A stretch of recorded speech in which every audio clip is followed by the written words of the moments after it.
अस्सलाम वालेकुम dear students. आज का हमारा वेरी इंपॉर्टेंट लॉ क्वेश्चन है सेकंड ईयर पाक स्टडी का।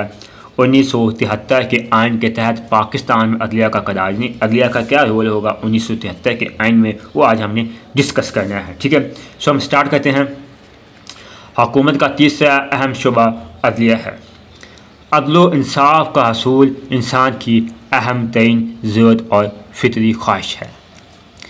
एक बाख्तियार और आज़ाद अदलिया शहरियों के बुनियादी हकूक़ की ज़ामन और मुहाफ़िज़ होती है। मुल्क की सबसे बड़ी अदालत सुप्रीम कोर्ट है। ठीक है, सबसे बड़ी कोर्ट जो मुल्क के पूरे अदालती निज़ाम को अपनी निगरानी में चलाती है।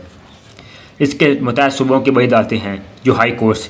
इस सूबे में एक हाई लाहौर हाई कोर्ट है, पंजाब में Sindh high court, Peshawar high court और कोटा में बलोचिस्तान हाई कोर्ट। ठीक है, हर सूबे में एक हाई कोर्ट, उसके अंदर छोटी होती हैं सेशन को जो ज़िले सतह पर तहसील सतह पर इसके ज़ेर निगरानी ज़िली और मकामी अदालतें काम करती हैं। अदलिया दर्ज झैल फ़राइज़ से अंजाम देती है। अदलो इंसाफ की फराहमी। आज़ाद अदलिया की वजह से कोई भी हुकूमत मुल्क की कानून की खिलाफ वर्जी नहीं कर सकती। आवाम अपने बुनियादी हकूक़ का तहफ़्फ़ुज़ अदलिया के ज़रिए से करते हैं। अदलिया लोगों के बुनियादी हकूक़ की ज़ामन और मुहाफ़िज़ होती है, इंसाफ और मैट पर काम करती है। अदलिया का अहम तरीन फ़रीज़ा अदलो इंसाफ मुहैया करना है। अदालतें मुकदमात का पूरी तरह जायज़ा लेने के बाद मुजरिमों को कानून के मुताबिक सज़ा देने और बेगुनाहों को आज़ाद करने की मजाज होती हैं। आला मुल्क की अदालतें अपने मुतअद्दिद अदालतों के फ़ैसलों के ख़िलाफ़ अपीलें भी सुनती हैं। ठीक है, इस तरह उनके फ़ैसलों पर नज़रसानी करके अपना हतमी फ़ैसला सुनाती हैं। और उसके बाद आता है कानून और आइन की तशरीह। जब किसी मुकदमे में बरह रास्त कानून का इतलाक़ ना होता हो तो अदलिया मुतल्लिक़ा कानून की तशरीह करके इसका फ़ैसला करती है। कि बाद कोई ऐसा मुकदमा आ जाता है, कोई ऐसा केस आ जाता है, कोई ऐसी पार्टीशन आ जाती है सुप्रीम कोर्ट या कोर्ट्स में, तो वो अगर वो उसका पहले से कोई कानून नहीं बना हो तो उसके सारे जजेस होते हैं सीनियर, वो उस कानून की तशरीह करते हैं, उसके बाद उसका फ़ैसला सारी भी कर देती हैं।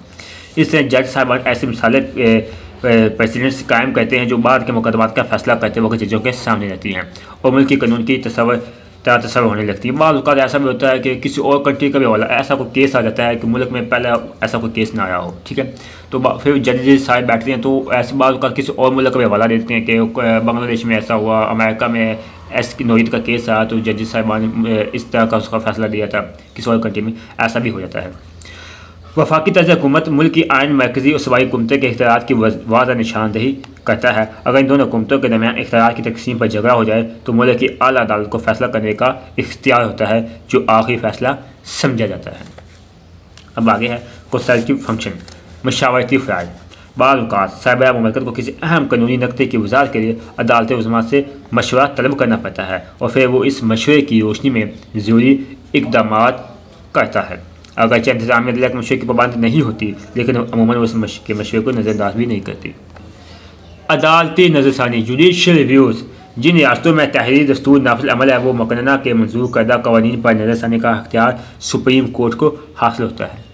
अगर सुप्रीम कोर्ट के नोटिस में जो बात लाई जाए कि मजलिस कानून साज का मंजूर करदा कानून आइन के ख़िलाफ़ है, एक मिसाल के तौर पर पाकिस्तान की पार्लियामेंट में एक कौमी असम्बली में एक फ़र्ज़ करें कोई ऐसा कानून पास कर देते हैं जो एक बुनियादी हकूक़ आइन के ख़िलाफ़ वर्जी हो रही है। ठीक है, किसी कुछ हकूक़ मजरूह हो रहे हैं किसी शहरी में किसी की भी, तो सुप्रीम कोर्ट इसका जायज़ा लेकर उसको रद्द भी कर सकती है। ठीक है, अगर इस कानून को मुल्क के आइन के ख़िलाफ़ पाए तो उसे कलअदम करार दे सकती है। ऐसे बहुत से आए हैं केस।